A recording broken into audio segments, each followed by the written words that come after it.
Bom dia, meus queridos. Nós estamos estudando agora, né, sobre a desagregação e formação, na verdade, formação e desagregação do sistema feudal. Nós entendemos até então, pelo menos eu imagino que vocês já tenham entendido, que a formação da sociedade feudal ela vai vir da desagregação do Império Romano, né, da fragmentação do Império Romano. A gente não pode falar que é o fim do Império Romano, porque existem muitas permanências, né, do Império Romano que vão permanecer durante bastante tempo.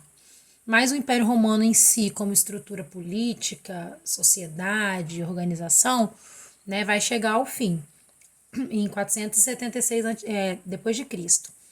Mas vamos lá, para a gente conseguir compreender profundamente, pelo menos tentar, né, entender como que a sociedade feudal se formou e depois por que ela se fragmentou, a gente vai ter que voltar um pouquinho na história da Roma antiga, tá?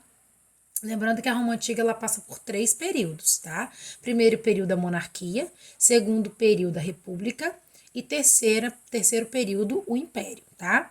E a gente vai dividir então essa sociedade romana pelo menos em 3 partes, ou seja, 3 aulas. Sendo que a nossa primeira aula sobre Império Romano agora, a gente vai relembrar como foi a fundação de Roma e como foi a primeira forma de organização que a Roma vai ter, que é a monarquia romana, ok? Então, para explicar a origem da sociedade romana, nós vamos ter duas explicações: a explicação mitológica e a explicação histórica, tá? Na explicação histórica, nós sabemos que a sociedade romana ela vai se formar na Península Itálica, né? Aqui, ok? A sociedade romana formada na Península Itálica, às margens do rio Tibre, ela vai ser formada por 3 povos principais, tá? Os etruscos, os sabinos e os latinos. Depois nós vamos somar a esses 3 grupos a influência dos gregos, tá? Nós podemos citar como herança etrusca, por exemplo, influência na etrusca, a arquitetura, tá? Como influência latina, nós vamos ter a língua, né, que é o latim, que é a língua oficial do Império Romano. Como influência dos sabinos, nós temos a questão de dar nome e sobrenome às pessoas, era um costume sabino. E dos gregos, nós vamos ter, de um modo geral, toda a cultura romana antiga sendo influenciada pelos gregos, tá? A origem mítica, ela vem da lenda de Rômulo e Remo. Não sei se vocês se recordam da história de Rômulo e Remo, tá? Rômulo e Remo, eles eram descendentes de Enéas. Enéas que participou da guerra de Troia, fugiu, né, após o fim do conflito e veio para a região da Península Itálica. O Rômulo e Remo seriam então descendentes de Enéas e herdeiros do reino de Alba Longa.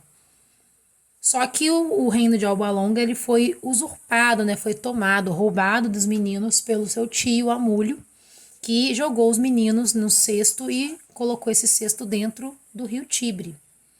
Esse cesto ele foi parar às margens de onde hoje é a cidade de Roma, e os gêmeos foram encontrados por uma loba. Essa loba amamentou os meninos até que eles tivessem uma certa idade, e um pastor que estava, né, passando ali pela região encontrou os meninos e criou eles até que eles crescessem.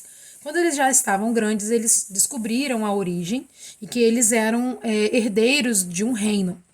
Então eles retornam, vão até o reino de Alba Longa e conseguem vencer o seu tio Amúlio e retomar o que era de direito deles. Lá eles vão se organizar para formar uma sociedade, só que Rômulo e Remo eles vão acabar se desentendendo, né? E em uma briga, o Rômulo ele acaba matando o seu irmão Remo. E daí se torna então o primeiro rei de Roma, fundando a cidade, dando à cidade o seu próprio nome, que é Roma, em homenagem a ele, Rômulo, tá?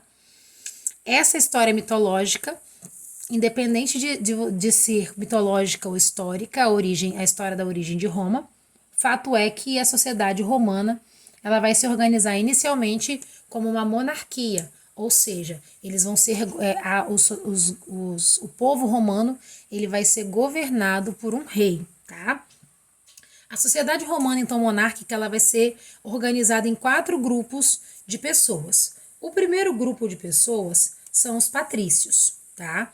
Os patrícios, eles eram aqueles herdeiros, os primeiros fundadores da cidade romana, tá? E eles eram os grandes proprietários de terra, os caras que eram cidadãos, né, considerados cidadãos, os únicos que podiam participar do exército nessa época. Eles eram os principais membros do Senado, tá? Então, os patrícios, eles eram os ricos que tinham privilégios.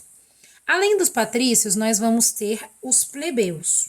Quem eram os plebeus? Os plebeus, eles eram homens livres, tá? Eles não tinham direitos políticos, porém eram livres, tá? Geralmente eram artesãos, comerciantes, pequenos proprietários, camponeses, tá? E esses plebeus, eles eram o maior grupo dentro de Roma, né? A sociedade romana, a maior quantidade de pessoas eram dos plebeus, ainda na Roma monarquia. Além dos patrícios e plebeus, nós vamos ter os clientes. Quem são os clientes? Os clientes, eles eram extremamente dependentes dos patrícios, né? Trabalhavam para os patrícios e em troca recebiam proteção, né? E serviço, tá? Esses clientes, geralmente, eles eram ex-escravos, tá? Ou escravos libertos, no caso. Além dos clientes, nós temos o último grupo da sociedade que estava, né, abaixo da pirâmide social, que eram os escravos, ok? Os escravos, eles geralmente eram prisioneiros de guerra ou então prisioneiros, né, se tornado escravo por dívida. A pessoa que não pagava a sua dívida, depois ela acabava virando escravo também. Além desses grupos, né, desses 4 grupos, patrícios, plebeus, clientes, escravos, nós temos a figura do rei, tá? O rei romano, que era diferente dos reis que nós conhecemos hoje. Esse rei romano, ele, como os reis que nós conhecemos, tinha as características principais, né? O rei, ele tinha o poder político, ou seja, ele mandava, né? Ele organizava a sociedade. Ele tinha o poder jurídico, né? Judicial, quer dizer, os crimes cometidos ele podia julgar. E tinha também o poder religioso, porque ele também era chefe da igreja. A diferença desse rei, que é da Roma Antiga para os reis que nós conhecemos hoje, é que o rei, primeiro, ele não era um cargo hereditário, ou seja, o filho do rei não se tornaria rei também. O próximo rei seria eleito pelo Senado, tá? Segundo ponto, esse rei ele vai ser regulado, digamos assim, por órgãos legislativos, né? Dentro de Roma nós vamos ter 2 órgãos legislativos que vão auxiliar o governo do rei. O primeiro órgão legislativo será o Senado, tá? O Senado romano, ele era composto pelos patrícios, né, geralmente os mais sábios, mais velhos, e ele tinha a função de assessorar o rei, tá? Além de que ele tinha o poder de vetar leis que o rei criasse. E ele também elegia, né, o próximo rei. Além do Senado romano, nós vamos ter a Assembleia Curiata, tá? O que era a Assembleia Curiata? A Assembleia Curiata era a reunião de de 30 chefes das famílias romanas, e eles eram responsáveis por criar as leis, né? Eram responsáveis pelos recursos jurídicos, além de que eles poderiam declarar guerra, e eram eles que confirmavam o rei. O Senado elegia e eles iam lá e davam tipo, pô, ok, né? Esse aqui é o rei. Eles confirmavam o rei, tá? Esse modelo organizacional ele vai funcionar de 753 a.C., que é a época em que surge, né, a sociedade romana, até 476 depois de Cristo, que é quando esse sistema ele chega ao fim. Os reis geralmente eles eram ou dos grupos dos latinos, descendentes dos latinos ou descendentes dos etruscos. Os últimos reis eles foram etruscos, tá? E o último rei Tarquínio, ele foi um rei extremamente impopular, tá? E chegando a ser chamado até de cruel.